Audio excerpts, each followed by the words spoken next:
শুভ জন্মদিন শিখর ধাওয়ান।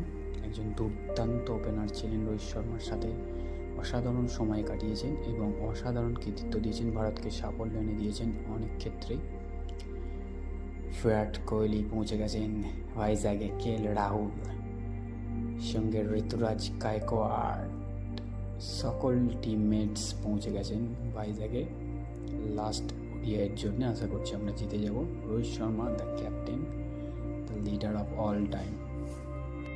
অ্যাসেজে অস্ট্রেলিয়ার বিরুদ্ধে জো রুট 17 রান করেছে, শ্রী স্মিথ ভালো খেলেছে, ঋষভ পান্ত আবার ফিরছে, খুব ভালো শেষ করেছে। অস্ট্রেলিয়া এগিয়ে আছে। বিরাট কোহলি সব থেকে বেশি run. Joe Root the king, সত্যি অসাধারণ ইনিংস ছিল। বিরাট কোহলি 2027 ওয়ার্ল্ড কাপ খেলবে, এটুকুই আশাবাদী। আশা করছি ম্যাচটা আমরা জিতে যাব।